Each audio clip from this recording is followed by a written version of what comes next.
নমস্কার বন্ধুরা, আমার সায়ন্তিস কিচেন চ্যানেলে আপনাদের সকলকে জানাই স্বাগত। আজকে বানিয়ে দেখাবো আমার মায়ের হাতের কাঁঠাল দানার একটা স্পেশাল ভর্তা। আগেও একটা ভর্তা আপলোড করেছি, তার ভিডিওর লিঙ্কটা আমি ডেসক্রিপশন বক্সে দিয়ে দেব। আর আজকে একটা ভর্তা বানিয়ে দেখাবে আমার মা। এটা একদম ইউনিক একটা ভর্তার রেসিপি, তার জন্য ভিডিওটা স্কিপ না করে শেষ পর্যন্ত দেখতে থাকুন। প্রথমে এখানে কড়াইতে বেশ কিছুটা পরিমাণ জল নিয়ে জলটাকে গরম করে তারপর এই কাঁঠাল দানাগুলোকে দিয়ে দিতে হবে সিদ্ধ করার জন্য। দানাগুলো 7 থেকে 8 মিনিট এখানে ভালো করে সিদ্ধ করে নামিয়ে তারপর ঠান্ডা জলে একটুখানি ধুয়ে নেওয়া হলো। যেহেতু দানার গায়ে একটা লাল খোসা ছিল, সেজন্য এর কালারটা লাল হয়ে গেছে, যাতে সেটা একটু কমে সেই জন্য জল দিয়ে একটুখানি ধুয়ে নেওয়া হলো। এবার একটা খোসা সমেত আলু আগে থেকে সিদ্ধ করে রাখা হয়েছিল, আপনারা দানার সাথে খোসা সমেত আলু দিয়ে সিদ্ধ করে নিতে পারেন। যেহেতু একটা লাল কালার হয়ে যায় সেই জন্য আমি আলুটাকে আগেই সিদ্ধ করে রেখেছিলাম। এবার আলুর খোসাটাকে ছাড়িয়ে আলুটাকে ভালো করে ম্যাশ করে নিতে হবে, আর ততক্ষণে দানাটাও হালকা ঠান্ডা হয়ে যাবে। এই আলুটা সিদ্ধ করার সময় কিন্তু সবসময় খোসা সমেত আলুটাকে সিদ্ধ করতে হবে। যদি আলু খোসা ছাড়িয়ে সিদ্ধ করা হয় তাহলে আলুর ভিতরে জল ঢুকে যাবে, এই ভর্তাটা করতে কিন্তু বেশ সমস্যা হবে। সেজন্য আলুটাকে খোসা সমেত সিদ্ধ করে নেওয়া হয়েছে, নিয়ে একটু গরম থাকা অবস্থায় এটাকে ম্যাশ করে নিতে হবে হাত দিয়ে, তাহলে খুব ভালোভাবে ম্যাশ হয়ে যাবে। এটার জন্য কিন্তু কোনো মিক্সি ব্যবহার করা যাবে না।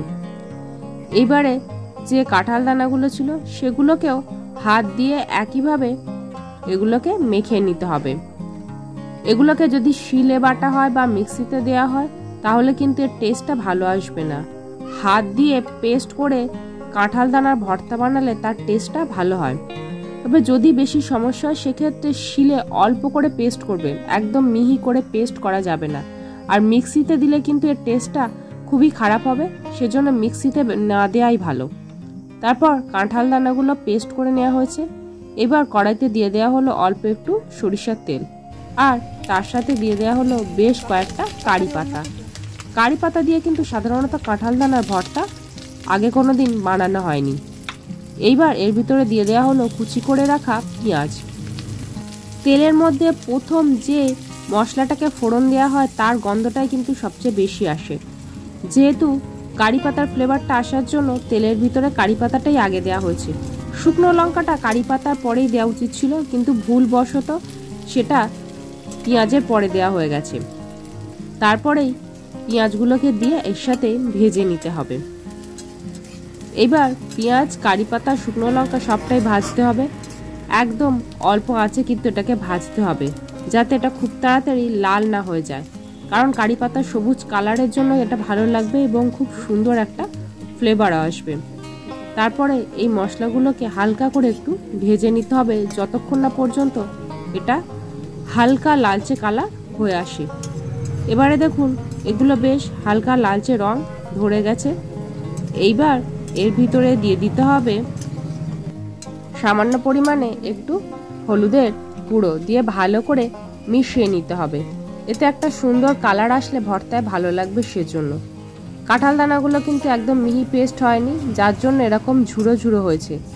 না হলে কাঁঠাল দানা একদম পেস্ট হলে আলু ম্যাশ করার মতো বেশ দলা করা যেত। এবার এটা মশলার সাথে মিশিয়ে নেওয়ার পর এর ভিতরে দিয়ে দেওয়া হলো সেই ম্যাশ করে রাখা আলু। আলু কিন্তু এখানে পুরোটা দেয়া হয়নি, যতটা পরিমাণ কাঁঠাল দানা তার অর্ধেক পরিমাণ আলু দিতে হবে। আলুর পরিমাণ যদি বেশি হয় তাহলে কিন্তু ভর্তাটা ভালো লাগবে না, কারণ ভর্তার ভিতরে কাঁঠাল দানার টেস্টটাই বেশি আসবে। আলুটা দেয়া হলো জাস্ট এটাকে দেখতে সুন্দর লাগার জন্য এবং আরেকটুখানি টেক্সচারটা ভালো আসার জন্য। এবার দিয়ে দেওয়া হলো পরিমাণ মতো নুন। আলু সিদ্ধতে কোনো নুন দেওয়া ছিল না, কিন্তু কাঁঠাল দানা সিদ্ধ করার সময় নুন দেওয়া ছিল, তাই নুনটা বুঝে পরিমাণ মতো দিয়ে দেবেন। দিয়ে এবার এটাকে একদম কম আঁচে ধৈর্য ধরে ভালো করে মিশিয়ে নিতে হবে, যাতে সমস্ত মশলার সাথে এগুলো ভালোভাবে মিশে যায়। আমার মা এখানে একটাই শুকনো লঙ্কা ব্যবহার করেছে, তবে ভর্তাতে বেশিরভাগ ক্ষেত্রে সবাই ঝালটা বেশি খান, সেক্ষেত্রে তারা ফোড়নে শুকনো লঙ্কার পরিমাণটা বাড়িয়ে দিতে পারেন, কারণ এই শুকনো লঙ্কাটা পরে আলাদাভাবে এর সাথে মেখে নেওয়া হবে। আর যারা কাঁচা লঙ্কা খেতে চান তারা এই পর্যায়ে কাঁচা লঙ্কা কুচি এর ভিতরে দিয়ে দিতে পারেন, দিয়ে ভালো করে মিশিয়ে নিতে হবে। এটা প্রায় সম্পূর্ণ হয়ে এসেছে। যদি চান এই পর্যায়ে সামান্য কয়েক ফোঁটা লেবুর রস দিয়ে দিতে পারেন, তার ফলে কি হবে, সামান্য একটু টক হবে আর কয়েক দানা চিনি দিতে হবে যদি লেবুর রসটা ব্যবহার করেন। যেহেতু আমি এখানে লেবুর রস দিইনি, কাঁঠাল দানা নর্মালি মিষ্টি হয়, তাই এখানে চিনি দেওয়ার কোনো প্রয়োজন নেই। টক দিলে তবেই কিন্তু মিষ্টিটা দিতে হবে। যেহেতু টক দিইনি তাই মিষ্টি দিলাম না। এটা সম্পূর্ণ রেডি হয়ে গেছে। এবার এটাকে নামিয়ে প্লেটে তুলে সার্ভ করে দেব। কাঁচা পেঁয়াজ বা ভাজা পেঁয়াজ রসুন দিয়ে তো কাঁঠাল দানার ভর্তা অনেক খেয়েছেন, তবে কারি পাতা দিয়ে এভাবে একবার কাঁঠাল দানার ভর্তাটা বানান, এর ফ্লেভারটা অসাধারণ আসবে, খেতেও কিন্তু দুর্দান্ত সুস্বাদু হয়। আপনারা অবশ্যই কারি পাতা দিয়ে এইভাবে কাঁঠাল দানা আর আলু দিয়ে এই ভর্তাটা বানিয়ে খেয়ে দেখুন। এটা দিয়ে কিন্তু এক থালা ভাত সহজে খেয়ে নিতে পারবেন। আর আমার এই ভিডিওটা আপনাদের কেমন লাগলো অবশ্যই কমেন্ট করে জানান।